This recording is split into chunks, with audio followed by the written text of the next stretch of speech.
People just would not believe the suffering that people in this community endure every single day. I've lost just about all my friends. They're afraid to talk to me. They think it's very effective. They think I'm crazy. My family doesn't know anything about it. I don't say a word to them. I don't know if my son knows, and I don't want anything to happen to him. Really, the most important thing that we can do for victims is to connect them with others who understand what they're experiencing, because no one else will. And isolation is really a key weapon that these perpetrators use to bring a person down to the ground, basically. If you go to see a psychiatrist, let's say it's the first time you're meeting a psychiatrist, and you say, I'm under police surveillance, then the psychiatrist will write you off as suffering paranoid schizophrenia, and then he will give you medication. So we must assume that this is what American society believes, that all these government agencies, which normally watch over people, don't actually watch people at all. If anybody thinks that they are being watched by this government agency, then they must be crazy. It cannot possibly be true. You can go inside of our technology platform and build a virtual fence. Literally a virtual fence just around the contours of this building. And once you cross that invisible line, the person who paid to have it built can then start sending you ads and even track some of your movements for the next 30 days. So geofencing is a law enforcement tool where they're able to monitor where that cell phone is. They're able to locate that cell phone, and it won't give necessarily address, but it will give its location. It's between 8 and 7 miles on Greenfield or Lasher. It gives a certain location. And this is what's important about that, is if you're accused of a crime and you're using alibi, they will look at your cell phone and see, are you there at the time of the crime? And it also will show the other cell phones that are with you. Wow! Yes. So that's a law enforcement tool that is used quite often, because you and I are sitting here. So if our cell phones are on, our cell phones should be pinging from the same tower. So that means that Carla and Vonda was together at a certain time, at a certain place. I drove around Metro Atlanta with a coworker visiting courthouses, emergency rooms, and car dealerships. We noticed a few ads from competitors while flipping through our social media feeds. Coincidence? Maybe. Wow. But when we got to Planned Parenthood, we received information on how to get a 3D model of our unborn baby. Photos from an ultrasound or a video from an ultrasound. An article on caring for newborns, and even an ad for a pro-choice group. That's crazy. There really is no help at the moment officially to assist target individuals.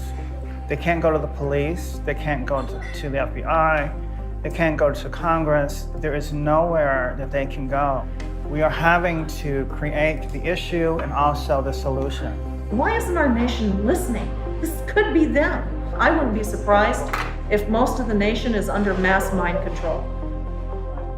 Given that the world is filled with groups of people operating in secret or trying to divorce us from our money or our power or whatever they want from us, one thing that might be helpful to ask from a psychiatric point of view is, what's wrong with the rest of us? So why am I so relaxed? What's wrong with me that I don't feel I'm being gang stalked?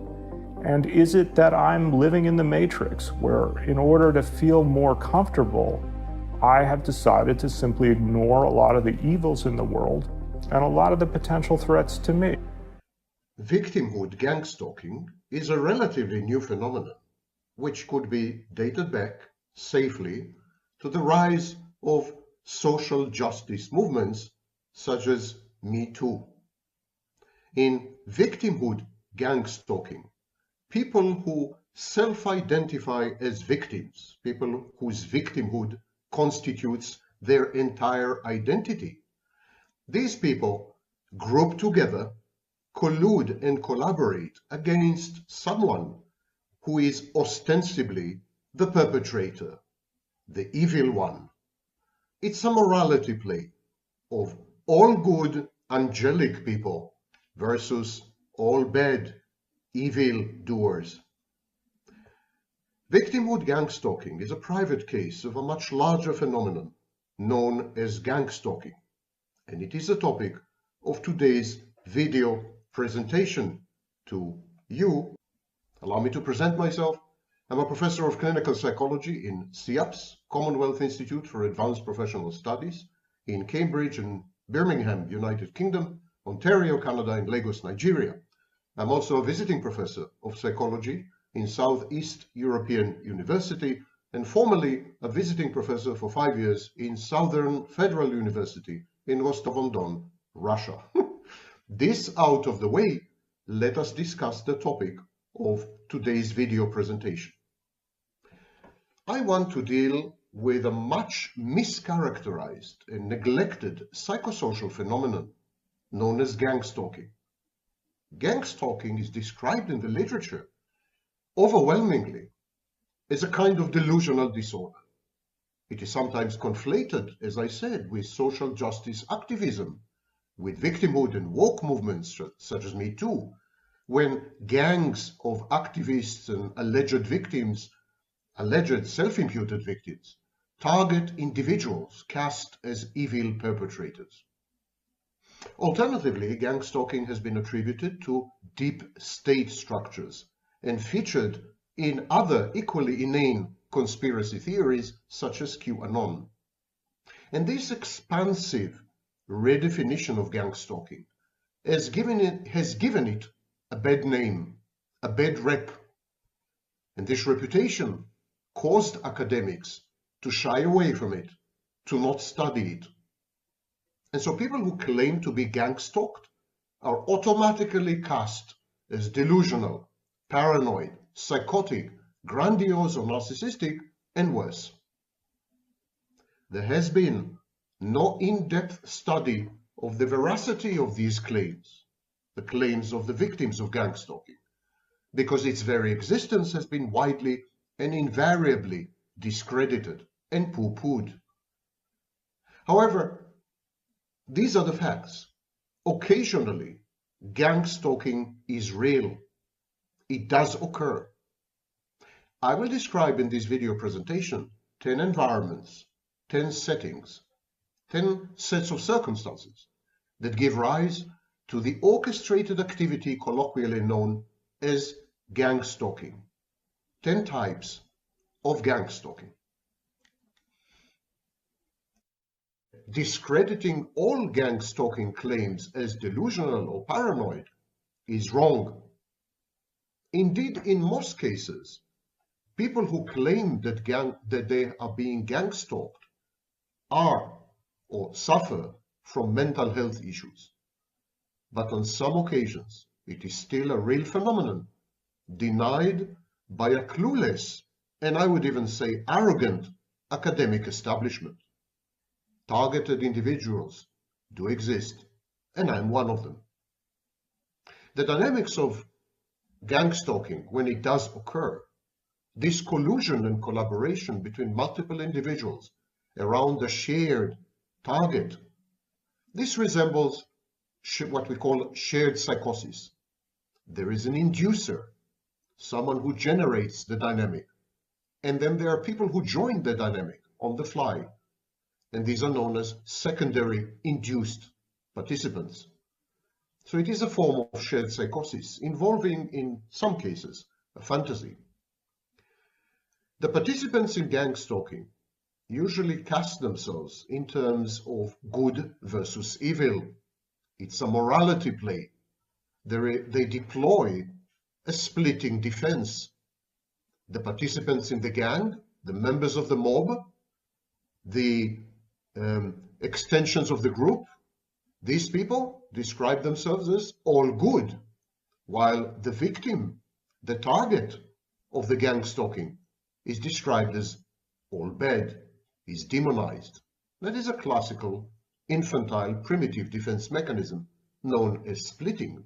At the same time, the group empowers its members, and there is a sense of grandiosity, narcissistic elation. The empowerment is the outcome of the ability to inflict distress and pain and hurt on the victim or the target of the group. This ability translates into a power dynamic, and the whole thing devolves into a power play.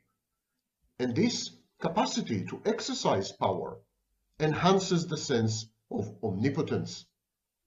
There are also grandiose reactions in narcissistic elation, which have to do with the arcane language of the group, the secret knowledge within the group, including the knowledge of anticipated actions that the group is initiating internally and that are to be inflicted on the victim or the target by surprise. Taking the victim by surprise is a very empowering experience. It's intoxicating. There is a power inebriation within the group. I will describe now 10 situations where gang stalking is actually very common. People with narcissistic personality disorder, and to some extent people with borderline personality disorder and antisocial personality disorder, tend to use emissaries. They're known colloquially as flying monkeys. They tend to recruit and convert people to the cause, and then they send out these people as cannon fodder or kind of soldiers. And the flying monkey's role is to communicate with the target and the victim and to cause the target or the victim distress and to obtain favorable outcomes by initiating this kind of contact or communication. Many flying monkeys are unwitting collaborators, but some of them are fully aware of what they're doing. They are, for example, self-aggrandizing covert narcissists who seek narcissistic supply by creating alliances and coalitions with the group. They could be psychopaths who are out to secure some goal. They could be simply people who enjoy drama and they're thrill seekers or risk takers, a bit psychopathic. There are many free riders within a typical situation of gang stalking. These are people who are more or less lurking or observing the action as a form of entertainment. So flying monkeys and unwitting collaborators create conspiracies, but not in the conspiracy theory sense.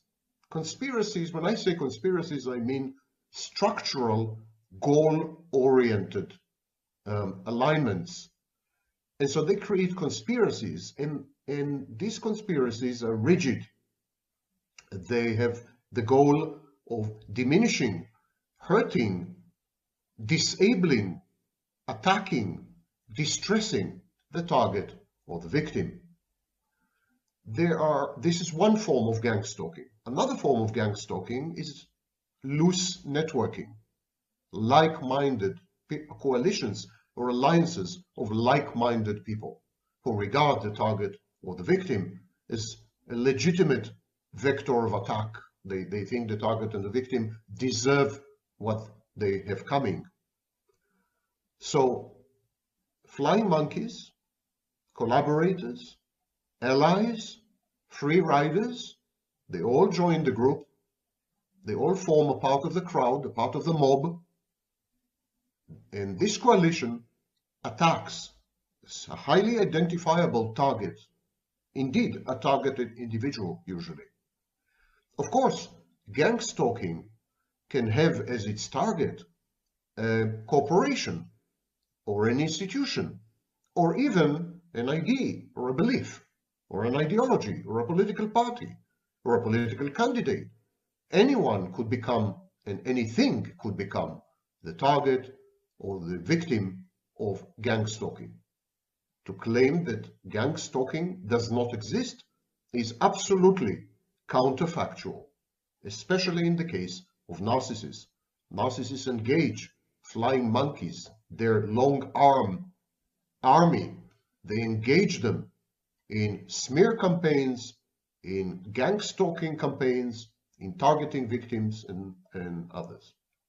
Smear campaigns are a form, a variant, a private case of gang stalking.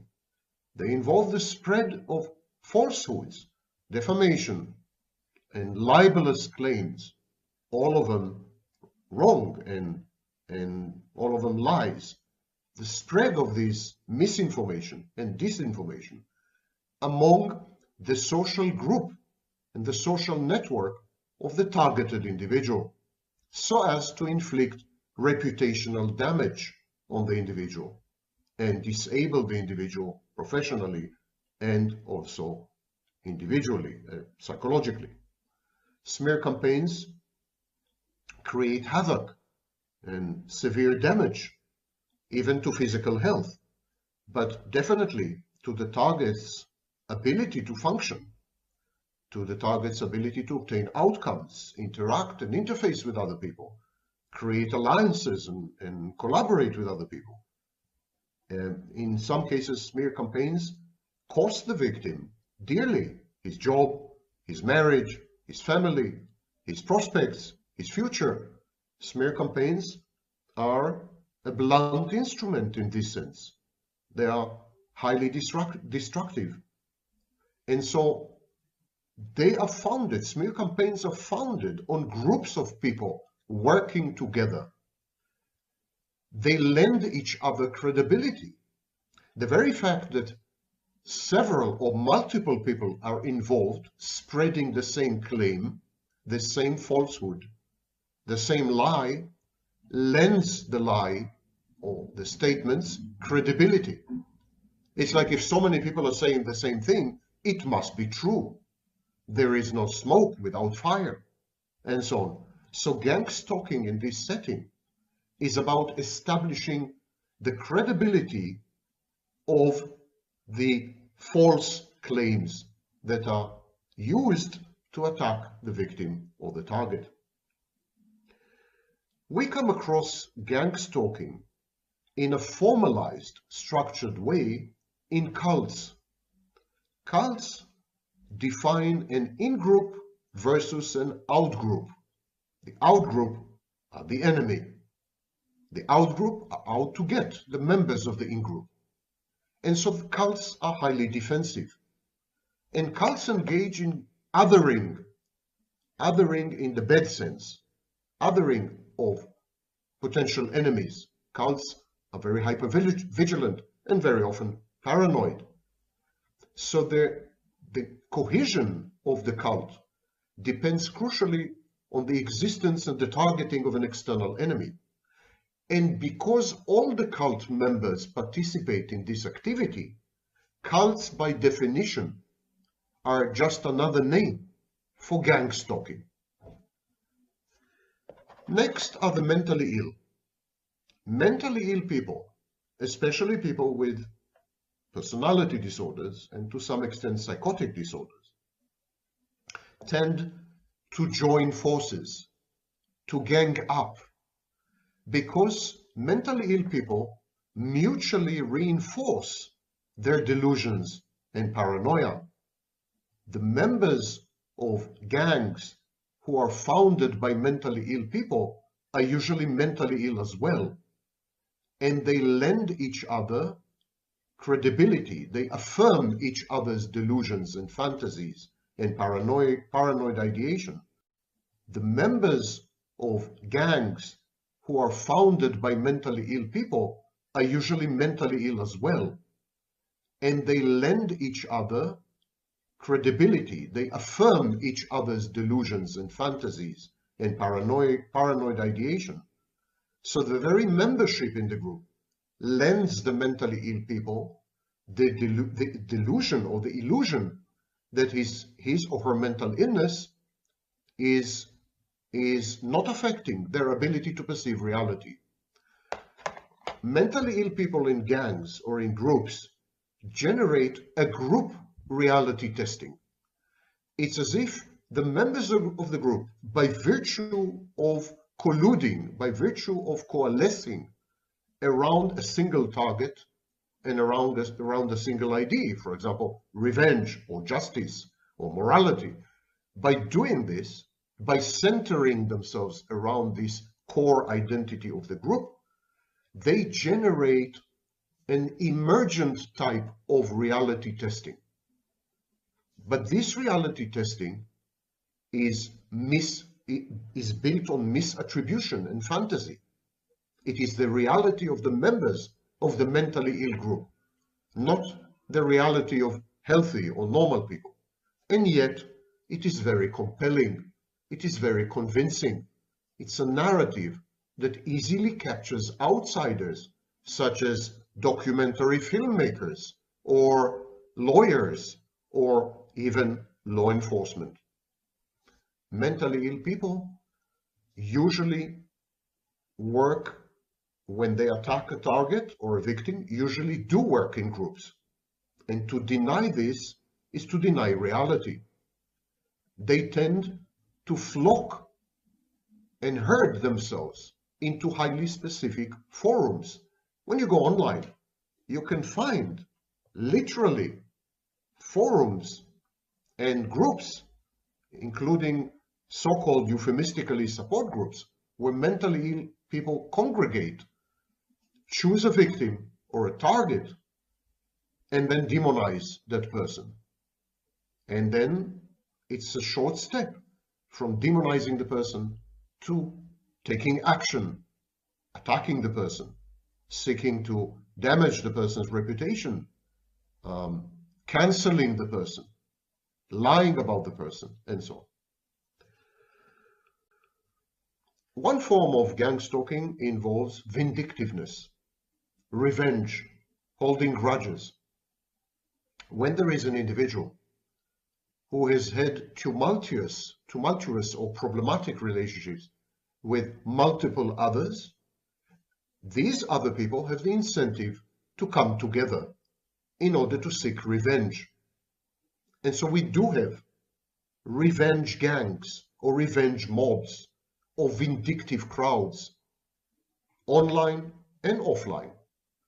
And they seek to target an individual that they perceive has wronged all of them in the past. So these people have a common denominator. They all claim to have been damaged or afflicted by the same individual, and then they seek revenge.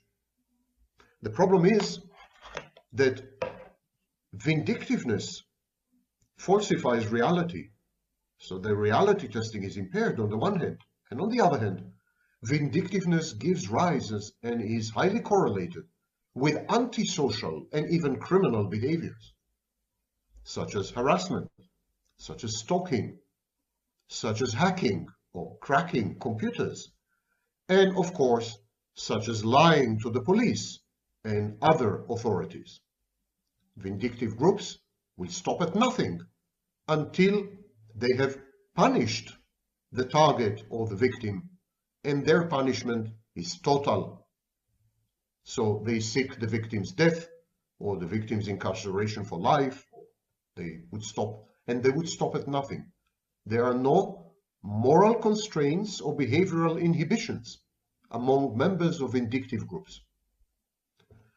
And of course, as you can see, this is a form of gang stalking.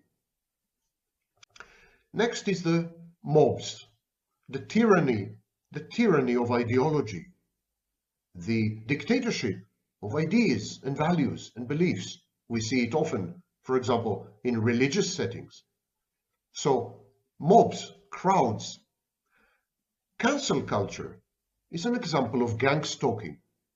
It is when thousands and sometimes millions of individuals collude and collaborate with the aim of deleting the online presence of a specific celebrity or public intellectual.